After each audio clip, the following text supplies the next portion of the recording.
Hey guys, Tarke and a cat, and we're going to be looking at the Blood Death Knight artifacts, talents, and weapon breakdown, all that stuff. But before we get into that, there's a little bit of housekeeping. So during the night, we hit 100 subs.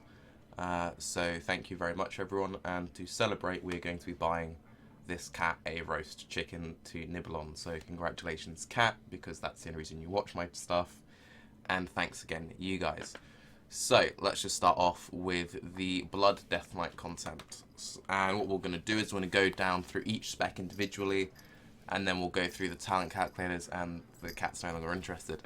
So, these are the early data mined artifact specs. So if you remember, it was like this map. These are what all the little individual nodes look like. So, pretty boring to start with. Iron Heart, increase your armor by X%, fairly standard. The reason why it's important to go through stuff like this is it gives us an example of how we imagine it will look like. So if everything's just boring static increases, we go, okay, it's a boring static talent. If there's some crazy gameplay stuff in there, we know, okay, or it's a mix or whatever. So increase armor by X%, increase stamina by X%, reduce damage you take by X%. Pretty basic. Increase damage. Okay, so this is where it starts to get slightly interesting. Increase the maximum hit points gained granted by vampiric blood by additional X%, and increase healing received by additional X%. So you can see here this is a 3-point talent because it's got like 3 different nodes for it, whereas these I'm assuming are all just 1-point standard talents. So that's something to mix things up a little bit, but it's still just fairly binary. Increase the damage you deal by X%. Increase the duration. That's more interesting first off, which increases durations rather than just like you do 10% more damage with Death and Decay. Increase the damage of Marrowrend. That's going to be one of our new main abilities. Marrowrend generates an additional charge of Bone Shield. Kind of interesting. Death Coil heals you for X%. Okay. Your Dancing Rune weapon summons a second copy of More of the Damned. That's our artifact. So yeah, that's kind of interesting, right? So now you suddenly get 2 Dancing Rune weapons. I'm assuming that's just going to be double the damage, not also double the defensive aspect. Sorry. Otherwise that'd be a little bit overpowered, but you know, it's something. Your Bone Shield now has a chance equal to your critical strike chance to prevent 50% damage on a hit. That's pretty huge, right? So let's just read it again so we're sure. Cat, what are you doing? Your Bone Shield now has a chance equal to your critical strike chance to prevent 50% damage on a hit. So, depending on what our mastery looks like, you might actually want to start stacking a decent amount of crit because the chance to prevent half the damage is equal to our crit chance. If we had 30% crit, we've got a 30% chance to prevent half the damage we take. Pretty interesting. So there's some numbers. That's something, yeah?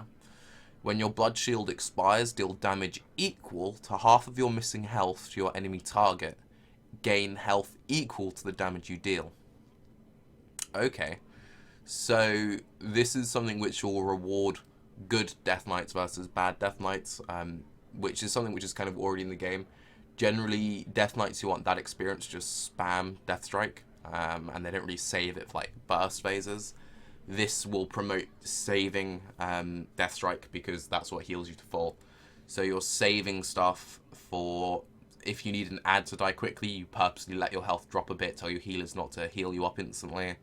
Then you know, the thing wears off, you do a big hit of damage, and then you heal for, you know, all that damage that you hit them for. So it's quite a good synergy there. So I'm just going to, still quite ill, so bear with me if I need to pause every now and again. When you vampiric blood, each target with blood plague begins to bleed into a sphere. After your vampiric blood expires, the sphere congeals into a shield, surrounding you, which reduces damage by 20% and absorbs 5 times as much as the damage dealt. Okay. Each target begins to bleed. Okay, so this seems like it would be particularly good for mass AoE because it says each target bleed into a sphere. So, yeah, and they all come together. They all congeal into one giant shield which surrounds you. So this will be amazing for AoE scenarios and kind of weak for single target because you'll have, you know, less spheres to get that absorb shield. That's pretty interesting. Alright, final one, consumption. Focus dark power into a strike. I'm assuming that's going to be a skill name or something. That deals 0% physical damage, skill name. And heals you for 0% of all damage taken in the last 0 seconds, minimum 0% of maximum health. we're getting a new button to press. So from what we can tell, basically when you start off with your artifact, the first, 10 or so points are going to be pretty boring, just minor increases. And it's not until you get to sort of the end of your tree, once you've gone down quite a few paths, you start to unlock the more impactful abilities. Which, I don't think is that much of a surprise. So what we're going to do now, before we look at the Frost and Unholy artifacts, is we'll look at the Blood talents. And then we'll go look at Frost talents, so on and so forth.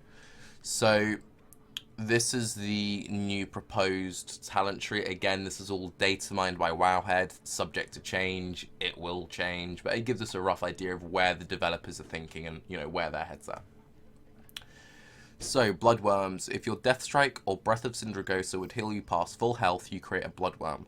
Bloodworms explode if they aren't fed for 10 seconds, or when you drop below 50% health, healing you for the total amount of excess healing. So this is just a pretty standard set and forget passive ability. You don't really need to worry about it at all. It just does its thing. I imagine this would be like the perfect talent for someone who's a bit fresh to Blood DKs. The only thing which, is somewhat scary about these just flat passive abilities that you have no real control over is if the scaling on them is just so much better than everything else. The fact that I see Rune Tap further along this line, which tends to be your like skilled management choice. If the scaling on Bloodworms is so much better than something like Rune Tap, then everyone just use Bloodworms, if that makes sense. So, think about that. Feeding Frenzy. Excess runic power consumed by Death Strike increases the potency of the heal effect by an additional 15%. Excess runic power. Okay. The way they're changing Death Strike is it no longer costs runes, it now costs runic power.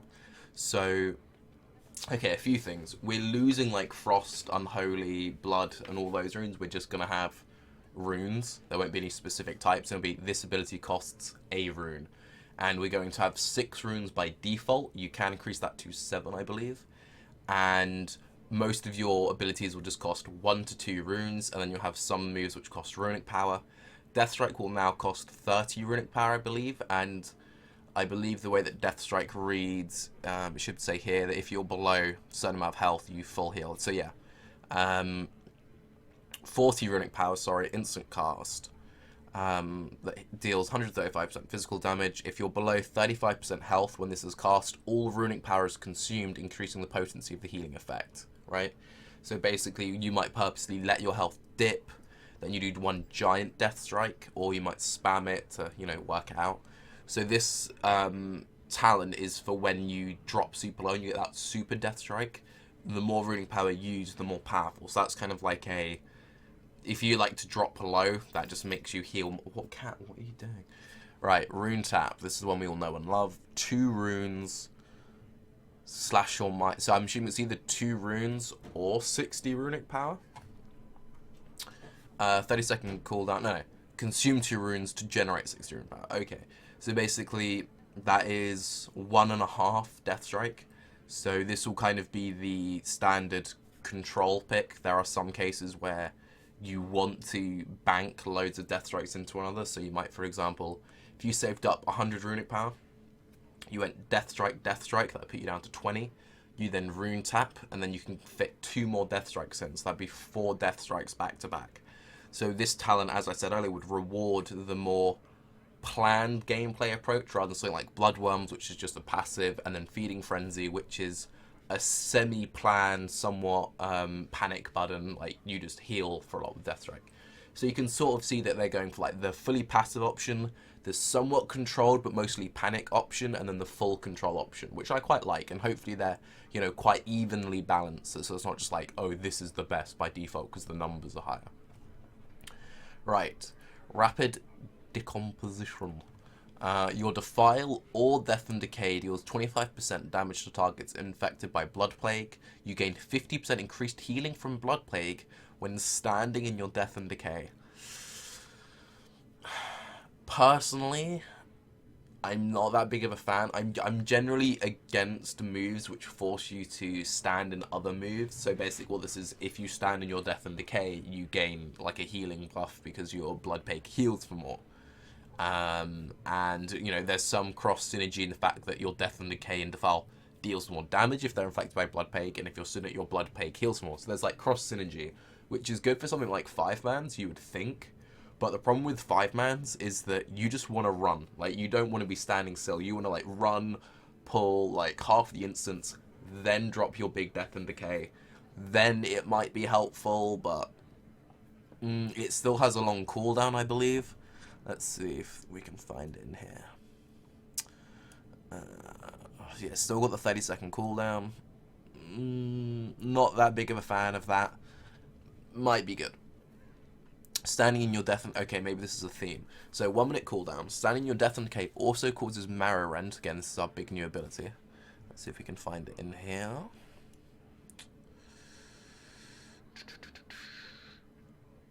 There we go. Two runes, runic power. Smash the target, dealing 200% physical damage and generating 3 charges of Bone Shield. Bone Shield surrounds you with a barrier of whirling bones that reduce all damage you take by 25%. Each damaging attack consumes a charge, lasts for 30 seconds until all charges are consumed. Basically, you can spam it depending on your resources. Again, I need a drink. Really ill, sorry.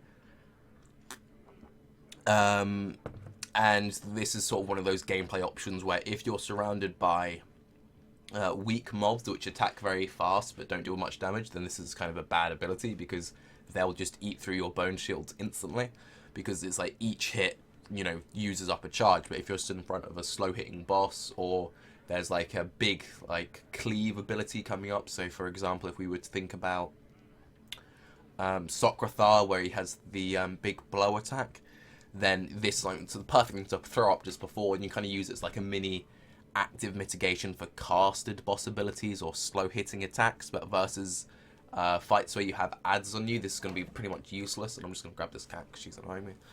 So what this does is standing in your death and decay also causes Marrant to hit multiple targets. If your Marrant hits at least 2 targets, an additional bone shield charge has a chance. Oh, that doesn't feel nice. I'm generally not a big fan of 1 minute cooldowns which have a chance to be good, because if you don't get the extra charges, basically all that reads is your marrow end did more damage because it just did an AoE damage hit. So, bit iffy about that. 20-second cooldown, 1 rune, 10 runic power. Drain the life from all nearby enemies, damaging them for 75% of attack power, shadow damage, and restoring 25% of your missing health.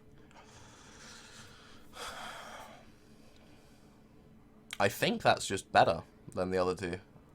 20-second cooldown, mini damage, 25% heal. Having a 25% heal on a 20-second cooldown doesn't sound that amazing. Like, if you're a DPS, this would be great, yeah, but if you're a tank, generally, you're having heals thrown on you anyway. But sometimes it's nice just to have that extra bit of safe healing, and what you can do is you can stack this with other effects. So if you've got other healing effects, pop those, then you pop this, and this heals you for more. It just adds something into your rotation. I think this is the one I'm most drawn to, because this one, it's going to be very good for 5-mans, not that amazing for raiding, because again, if you think about most raid fights, about half of the bosses require movement, right? Like, there aren't that many bosses which you just keep in one place, and if you're having to do stuff like tank swapping and taking ads and stuff, there will be half of the fights, maybe more, maybe less, but roughly half the fights in a raid encounter you'll want to use this. 5-mans, it might be okay, but as I said, it's a 30-second cooldown, you're chain pulling. This, I just think, is a bad DPS talent. I think this is the go-to, because it does a little bit of damage, and it does healing, and it just adds to your rotation. I really am struggling, sorry. Runic longevity. Gain a 7th rune, and the regen rate of your runes is increased by 10%. Okay, so pretty good. Runic empowerment. When you spend runic power, you have a 1% chance per runic power spent to activate a random fully depleted rune. Basically RNG. You don't want RNG on rune generation, because that will really mess with your rotation. So not a fan. You might also end up like overcapping runes in some cases. Runic corruption. When you spend runic power, you have a 1% chance per runic power spent to increase your rune regeneration by 100%. See, what they used to have is they used to have Rune Tap and these two all in the same row. And what would happen is if you're like a inexperienced Death Knight, you'd be drawn towards Runic Corruption. If you're an experienced Death Knight, you'd run Rune Tap. And they clearly saw that issue, so they've mixed the tiers around. But I think that the fact that this is just a flat you gain a 7th rune and it's just a flat regen rate, this in nearly all cases will be better because you can just plan your rotation around it. If you like having procs, you can go for one of these two. I'd probably rather have Runic Corruption than Runic Empowerment. But I think... because this is basically, you have a 1% chance to fully, activate. That's going to be hell for planning a rotation. So that's just going to be like a big no-no unless you like proc-based gameplay. Whereas this one is a 1% chance to get 100% regen for 3 seconds. It procs, you've got 3 seconds to start planning about it. You can then start dumping all of your runes, so you get that more effect from the rune regen. So I think it's between these two, personally. But a bit of a boring tier, in all honesty, because it's fairly binary. Like, do you just want a flat buff or a 1% proc on rune regen? It's not even like a 1% proc on like a cool effect. So, level 60, March of the Damned. You cannot be slowed below 100% movement speed, and the duration of effects that remove control of your character reduced by 20%. Okay, so they've actually they've buffed this ability for PvP, but they've kind of nerfed it for PvE. The reason why I say that is that what this used to do was you moved like 20% faster, I want to say, and then you could like activate it for like a little mini sprint. And you couldn't be slowed by 70%, I believe. What they've done now is you can't be slowed below 100%, so obviously in PvP, that's great because slows don't work on you if you take that talent, and you take less CC effects. But in PvE, there's going to be very few cases where you really care about slow. And yeah, you get CC'd every now and again, but most boss abilities are immune to CC breaking effects and stuff like that, so pretty boring. That's... increase anti-magic shells duration by 60% and the maximum absorption value by 50%. That seems really strong. But yeah, that seems just good. For tanking, and that just seems just good. Desecrated ground 1 minute cooldown, corrupts the ground in an 8-yard radius beneath the Deathlight for 10 seconds, while standing at corruption, the Deathlight is immune to root snares and effects that cause loss of control. It might be okay for some like challenge mode 5-man content. If there's a pack which has particularly difficult CC, then you might just want to drop this just because you can just ignore it. But I think that generally that will be better. Basically what it will be is like if you're in a 5-man, depending on if it's a magic pack or a CC pack, you'll swap between those two. This, I'm not sure how much you'd want it in PvE and PvP. Probably just take that, and then it's all kind of, that's just like a not that interesting tier. The reason why I say it's not that interesting is it's only kind of impactful for 5-mans and PvP, and it's a very binary choice. What I mean by that is it's like, is it a magic pack? Take Spellbreaker. Is it a CC pack? Take Desecrated Ground. And then in PvP, is it a wizard comp? If it's a wizard cleave comp, I take Spellbreaker. If it's not a wizard cleave comp, I take something else. It's not that engaging. There's just a right and a wrong answer. So I'm generally not a fan of that kind of talent. Purgatory, an unholy pact that prevents death when you sustain fatal damage. Instead absorbing incoming healing equals the amount of damage prevented lasting 3 seconds. Basically, it's a cheat death on a 3-minute cooldown with a healing absorb. Pretty standard. Death Pact, 2-minute. Boosh, big heal. Exhume, 1 minute. Cooldown, gain a charge of Bone Shield every second for 10 seconds. That just... okay, so this is basically the issue with this tier, is that Death Pact used to be a really good ability, and it wasn't in the same tier as Purgatory, so you'd have both Purgatory and Death Pact. Exhume seems like an interesting ability, but nearly every single tank is just going to take Cheat Death, because the great thing about Cheat Death is that, 1, it saves you if you make a mistake. 2, if you don't make mistakes, you can plan it into your rotation. So what I sometimes do in my Heroic Hellfire Citadel runs is purposely let my Cheat Death proc so that I don't need to use stuff. So what I can do sometimes is, if I know there are 2 like big damaging abilities coming up, I can let my cheat death proc on the first one and then use all of my defensive cooldowns on the second one, or save up death strikes, you know, stuff like that. Again, it's interesting in sort of PvP encounters. Sometimes, you know, that can be enough that if your healer's CC'd, that, you know, this will proc, they can then come out of the CC, then heal you. Like, generally, you just pick this talent, because this is good. It's a heal, and like, the reason why I think this, like, most people would say, oh, but Purgatory's a noob trap, yeah, because if you're a bad DK, you'll just want a cheat death, because it lets you make mistakes. But even good DKs want Purgatory because it lets them plan, like, as I was saying. Again, that's only on a heroic level. On a mythic level, there's loads of cases of letting a Death Knight's cheat death proc and him saving his cooldowns. That's way more important than having a 50% heal, because you shouldn't really need a 50% heal.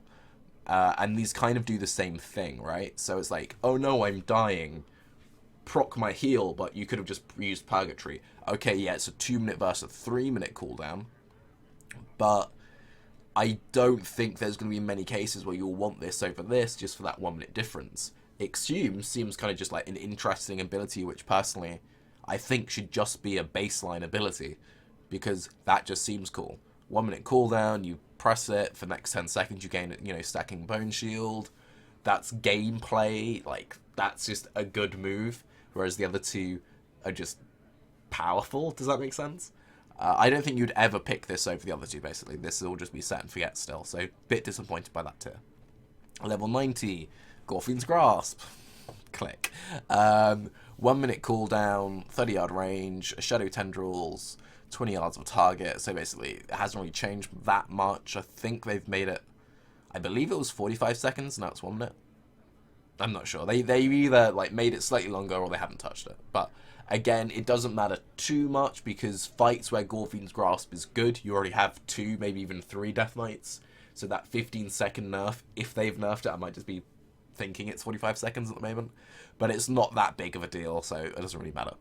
Remorseless Winter, 1-minute cooldown, surrounds the Death Knight with a swirling tempest of frigid air for 8 seconds, chilling enemies within 8 yards every 1 second. Each pulse reduces target's movement speed by 15% for 3 seconds, stacking up to 5 times. Upon the 5th, they'll be stunned for 6 seconds. Cool. Asphyxiate. 1-minute cooldown, lifts an enemy target off the ground and crushes their throat with dark energy, stunning them for 4 seconds. These are just better, even if you're just like raiding encounter, you'd rather have this than this, because like that's a 1-minute cooldown and a stun. I'd rather have that, which is an AoE stun. So if you need a stun, you pick this. If you need Gorfiends, you pick this. And then in PvP, if you're doing battlegrounds, like either random or rated, you always go for one of these two. And then if you're doing 2s or 3s, you'd pick a 68 because it's just safer. But you lose the silence for it. Oh wait, no, does it no longer replace Strangulate? Okay, it doesn't say that it replaces Strangulate, so you might get to keep both Asphyxiate and Strangulate. So for PvP, yeah, no, maybe you just take that one all the time. Never mind. Level 100. Bone Storm. Sorry. A whirl of bone and gore batters nearby enemies 3 times per second to deal 75% of attack power, shadow damage, healing you for 1% of your maximum health per strike last 6 seconds. It kind of just sounds like Breath of Sindragosa, to be honest. Maybe they've changed Breath, but that just sounds exactly the same, except for its AoE bones rather than Breath. Defile hasn't changed, so it's just the same. Hang on. Okay, sorry. For a second I thought it didn't say replaces Death and Decay for Blood. I thought it only said that for Unholy. I was like, wow, maybe we get both. That'd be actually kind of interesting. Breath of Sindragosa, 0 runic power plus 15 per second. It's a 2-minute. Okay, so the difference is you want a 2-minute versus a 1-minute cooldown. Continues to deal 100% of attack power every 1 second. Deals reduced damage to secondary targets. You'll get you have 25% of all damage down the last 6 seconds. Remember 3 triggers make blood shield. Okay, so this triggers your blood shield ability. That's just going to be a math thing. It's like, do I want it every 1 minute or do I want it every 2 minutes? Maybe they might stack off different stats, because at the moment if you run Breath you just stack full multi-strike and you completely ignore Mastery. So maybe what you could do is you could have Bone Storm be like a Mastery setup and then Breath be a multi-strike setup, so then you'd have actual options of, do I want to be this versus that? Otherwise, if they both just scale fully off multi-strike, it will just be a boss thing of, do I need it every 1 minute or every 2 minutes? So for example, if it's just a case of there are ad waves which spawn every 2 minutes, then I go Breath, right? But if there are ads throughout the entire fight, I'd probably go Bone Storm. Does that make sense? So hopefully they can make Bone Storm appealing for other stat priors. So overall, I think it's an improvement over our current talents. I do like the first tier a lot. I feel like the first tier is very well designed. Second tier seems pretty poorly designed, because you just pick that all the time. This one, disappointed. This one, I think it's just a poor binary option. This one, I think, is again just a poor... It's not even binary, you just take Purgatory. Yeah, I like how it seems that you don't replace Strangulate if you pick a 6 gate. So, overall, yeah, it's okay.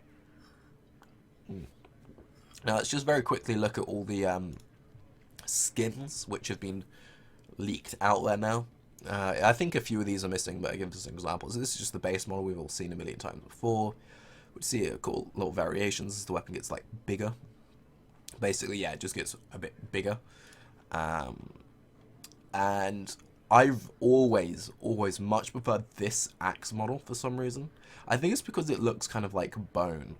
I know a lot of people really like this skin. I've never been that into it. But this one is by far my favorite. The scythe ones, I'm kind of bored of scythes. Like, okay, me 5 years ago, I'm like, dude, it's a scythe, that's awesome, right? Yeah, I'm kind of done with that. But 12-year-old Tarke would have been well into these. No, I think these are by far my favorite. And then you've got this. And I feel like I've seen that model before. I'm also a little confused about why we've got a sash over the Skull's eyes. Like, come on, we're not Demon Hunters. And I think this is by far the coolest. But yeah, so that's that. Now, if my voice holds out, we're going to go on to Frost. Okay, let's see. Frost Death Knights. Cold as ice. Again, fairly boring. Increase frost damage by flat %, increase howling blast by flat %, offhand damage by frost strike and obliterate by X%, because obviously you're dual wield now. Increase the crit strike chance. I actually just prefer stuff like increased crit strike. I know it's damage. Never mind. I was going to say that I prefer stuff which increases your like chances of things rather than just the flat damage increase, but never mind, ignore that. Increase the effectiveness. Increase the healing of Death Strike. Does more damage. Last longer. That's interesting. Smell the roses. Like, okay, whatever. Your active diseases have a chance to trigger runic empowerment. Isn't runic empowerment... Maybe... Wait, let's jump to Frost. Do they... Okay, that doesn't make sense, because they have runic empowerment as an option. So... I'm assuming that there's a bug, and what's happened is that the data mine talents haven't updated correctly, and runic empowerment is just baseline for Frost. Again, not all of this stuff is accurate. I noticed a few mistakes in the talents when I looked at them a few weeks back, so there's clearly an issue somewhere, yeah? Because, pardon me, it could just be your active disease have a chance to trigger that tier, but of course they would trigger that tier because it's like you can't trigger runic longevity, for example. You can only trigger these two, so I'm assuming that that's just one of the two is wrong, but anyway. While Pillar of Frost is active, enemies that attack you are automatically ensnared in chains of ice. That's amazing for PvP. And kind of cool for challenge modes. Might be good for some. I'm trying to think of a raiding scenario where you'd want... I guess what you could do is you could get a Frost DK to pop Blood Presence for an ad pack maybe every now and again. And just presses this, they all get chained, and then someone else picks them up, maybe. Like, that what might happen once in the entire expansion. We don't know. Anti-Magic Shell now clears debuffs when activated. Again, PvP, hello. Every periodic tick of Frost Fever deals 10% more damage. As you attack, icy copies of Icebringer and Frost Reaper, those are your 2 weapons, begin to float beside you. When you trigger Soul Blade, the icy blades unleashed and pierce their foe. Okay, that's cool. Again, we like stuff which is visually awesome, and that sounds visually awesome, so well done on that one, Blizzard. Increase the range of your Frost Strike. Yeah, that's a bit boring. When Remorseless Winter expires, a burst of frost damage is released. Damage is increased for each enemy hit during Remorseless Winter. Cool. I believe that's their new AoE ability. They basically just get a swirly around them. Reduce your damage taken by X%. Bit boring to finish off. So it looks like very powerful PvP stuff, mostly. Not that much like, this one obviously is good for everything. But most of these seem like PvP-centric talents. So think about that PvP, guys. So let's go through these now. Again, this is what I was saying where there seems to be some issues. So you see how they reference Remorseless Winter here. And if you look through their abilities, last time I read through the DK changes, they're like Remorseless Winter was a baseline ability. Okay, it doesn't say it here, but I read through the data mined Frost Death Knight abilities about a week ago, and it said that Remorseless Winter was becoming just a baseline DPS move. So maybe there might be some issue, clearly, with both Runic Empowerment and Remorseless Winter when it comes to Frost Death Knights, at least. So, again, Sub-Zero. Killing Machine also causes your next Obliterate to deal additional 30% as frost damage. Cool.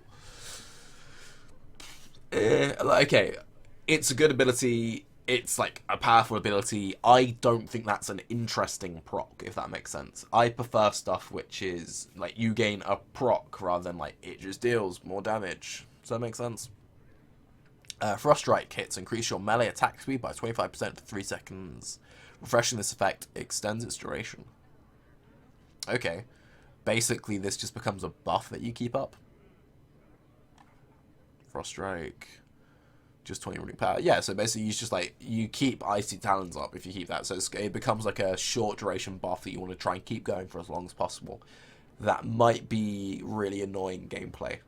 It will be good for people who are able to maintain it, so it'll be rewarding gameplay. But maintaining a 3-second buff, that sounds a bit... yeah, no. Killing Machine now affects Frost Strike, and your auto attacks are more likely to generate Killing Machine. Cool. You just proc more, basically. Yeah. It seems okay. DPS tier, basically. Though, I will say, they are 3 fairly different playstyles. So, this is your Killing Machine also affects your Obliterate, so it's kind of like a double proc in that sense. It like procs 2 abilities. What are you doing, Wowhead? This is just like you have a buff to maintain, and this is just you like get more procs. So you have 3 very clear different types of playstyle appearing. You can see how the rotation would change. So that I like. There are 3 clearly defined rotational options, so that's good at least. Frozen Pulse. Your auto attacks have a chance to cause you to radiate intense cold, inflicting frost, 30% attack fire damage to all nearby enemies. Okay, so you just need to drink in. Thanks for bearing with me. You just passively AoE. Biting Winds. Increase the chance for Obliterate to trigger Rhyme by 25%. Up to 2 charges for Killing Machine and Rhyme can be stored. Okay, I like that. A lot of people used to complain about how they would be wiping their own Killing Machine procs. This means you proc more often, but you can now like save up your charges. That's cool. No, I like that. Soul Asylum. Hungering Runeblade now starts with 5 souls already trapped, and the damage of the explosion is increased by 15%. Let's look at Hungering Runeblade. 20-second cooldown. Drain the warmth of life, sounds cool, from all nearby enemies each second for 20 seconds, absorbing fragments of their souls and dealing 25 frost damage. If you accumulate 25 fragments, the cooldown of this ability is reset. Wow. And you radiate a blast of cold. What are you doing? Keep jumping around. And you radiate a blast of cold, dealing 200% of attack power frost damage to all enemies nearby you. So that was you start with 5, yeah? Okay. So 2 charges of proc, passive AoE, and this is your Hungering Runeblade is just more powerful because you only need to get 20 fragments rather than 25 because you needed to get 25 fragments. Yeah, okay, so 3 different playstyles again. This is just like a passive, you don't need to worry about it. If you don't know what you're doing with Death Knight, just take this because it's just like there. This is for people who want to be playing the proc playstyle gameplay version mode more. I put too many words in that sentence. And this is for people who just want to be all around that Hungering Runeblade. So this will probably be the single target AoE option, and this is the I don't know what I'm doing option. So you can kind of see how there's like a good variety and how good experienced Frost players will have a clear advantage over someone who doesn't know what they're doing.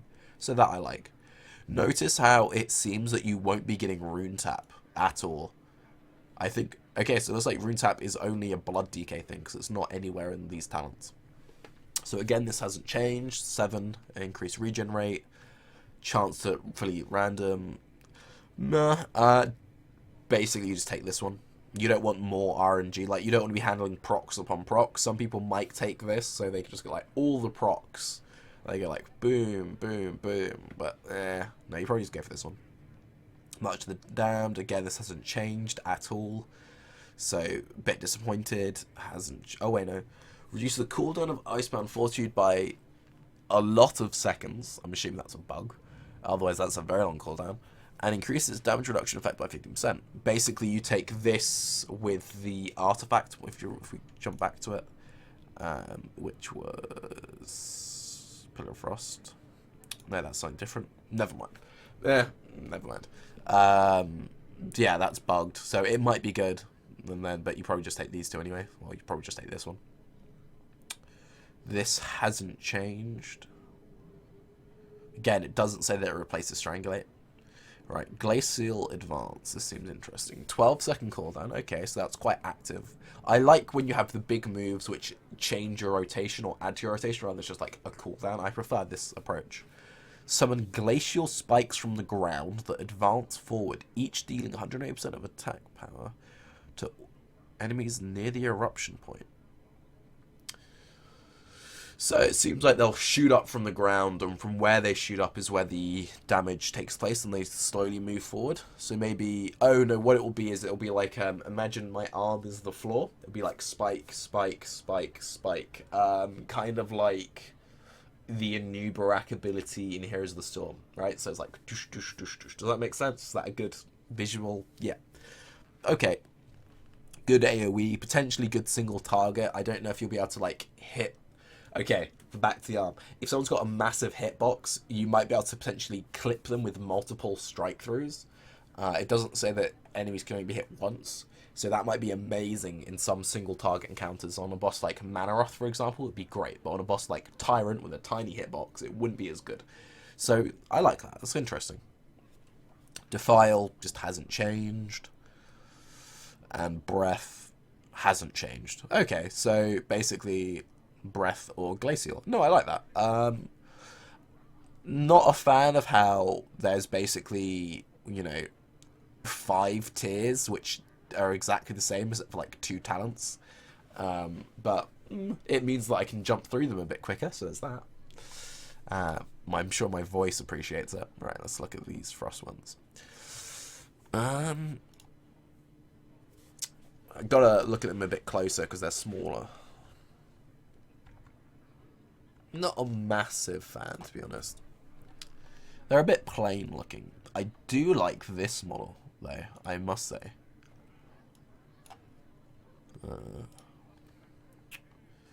Okay, I like these 2. They're a bit more interesting. I kind of get a Titan feel. I'm not sure why. When it's full, not so much. When it's smaller, I kind of get like a Titan-esque vibe off this. It might just be the colouring.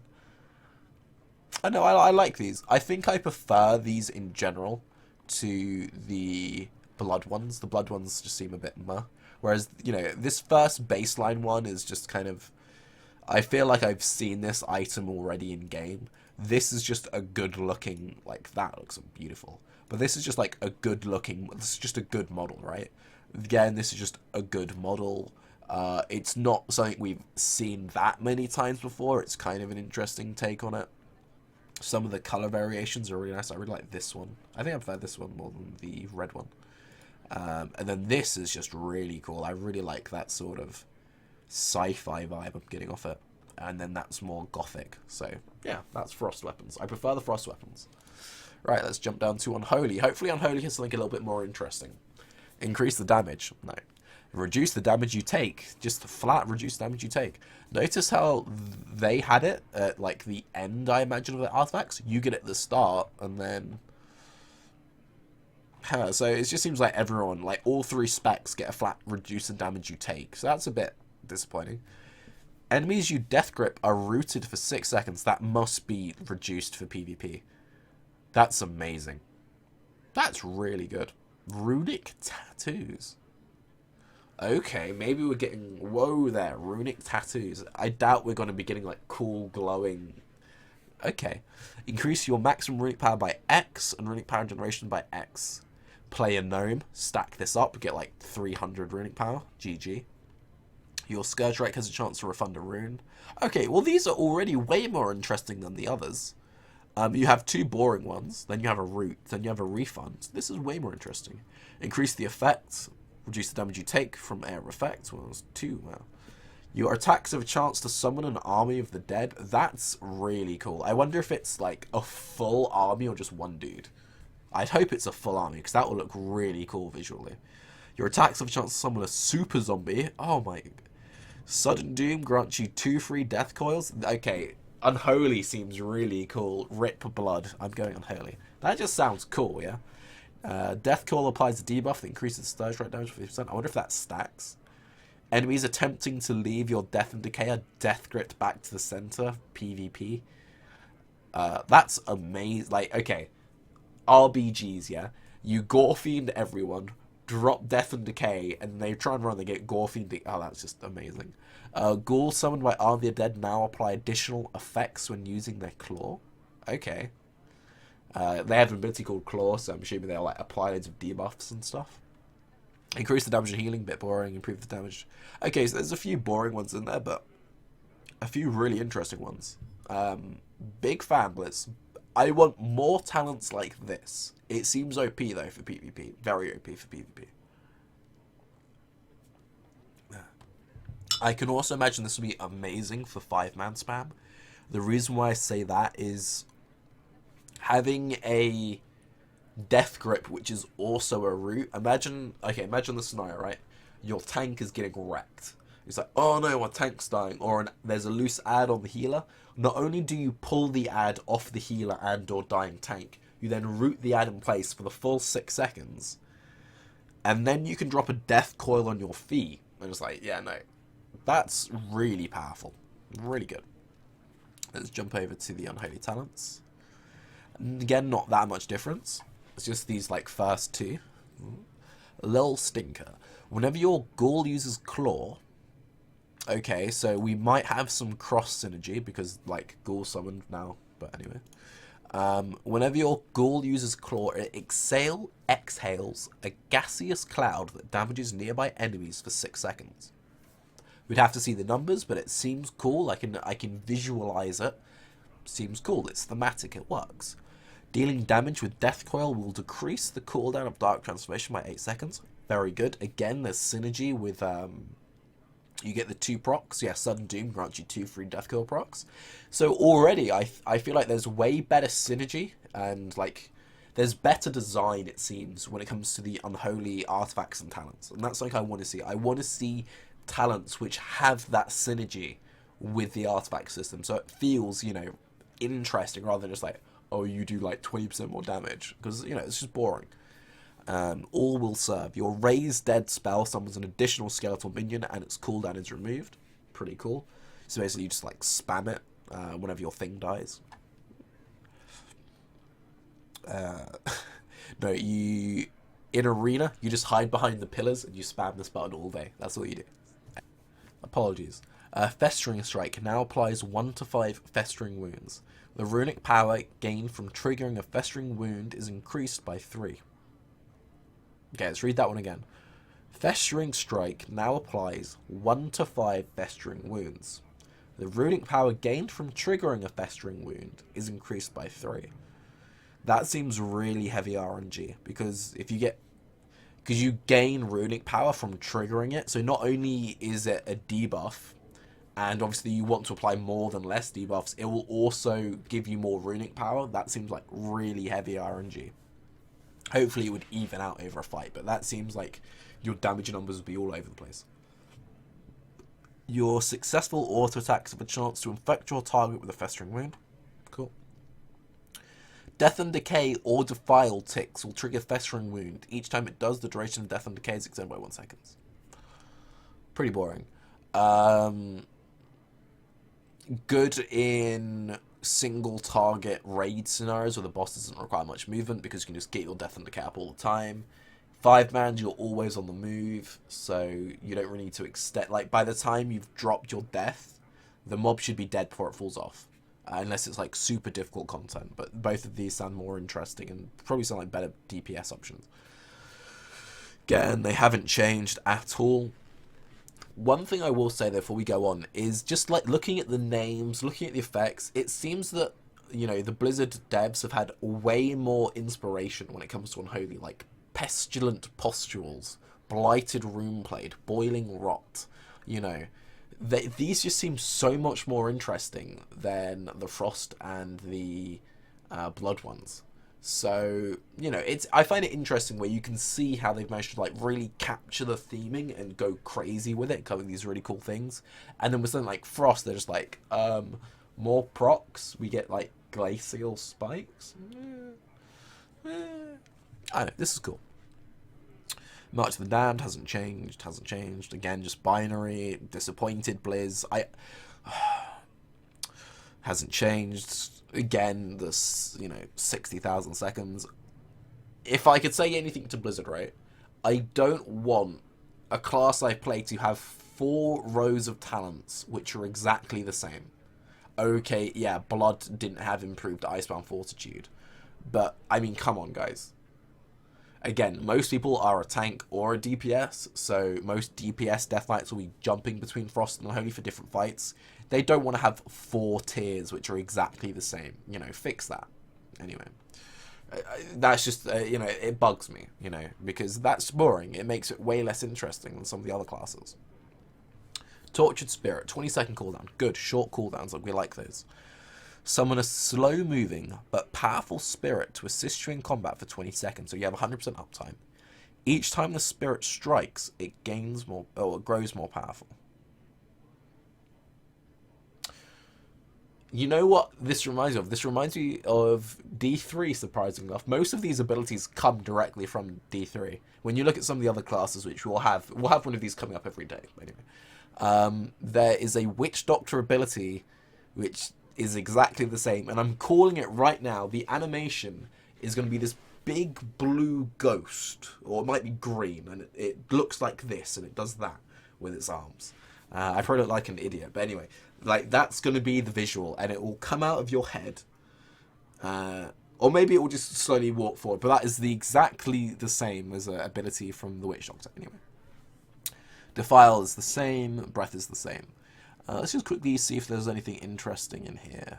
Any like new words leaping out to me. Festering Wound. Triggering Festering Wound restores 3, but if you have that, it restores an additional 3, so you get 6. That hasn't changed. Pale Horse. You are increasing your amount of 17. Okay, so with that other thing, it get procs twice. Nothing that interesting.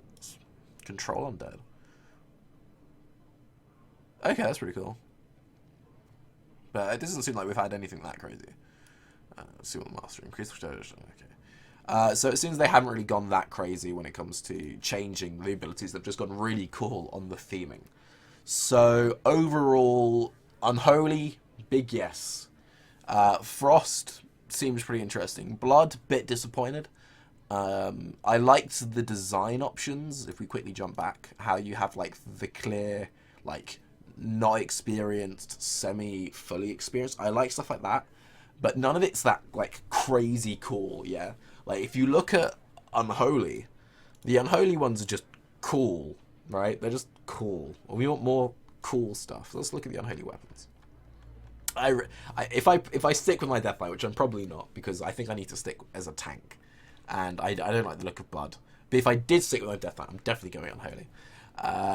So let's look at this. It's okay. I really like this like scimitar vibe. Or yeah, no, that's what's my favorite color.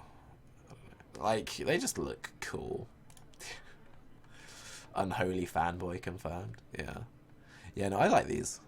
That we'd have to see the animation. That just looked kind of messy to me. Yeah, I'm sure the animation looks cool, but yeah, I think my favorite are probably these two. I think these two are cool. This just looks impractical. It's like, what are you trying to be? Like, are you trying to be a sickle or are you trying to be a sword? It's two-hand. It might look cool. Anyway, so that was a very long video, and I'm going to have to cut out all of my coughing and sneezing. I'm Tarke. Thanks again for watching. Thanks a million times for the 100 subs, and I'll see you tomorrow with my next Artifact Talent Breakdown. Bye-bye.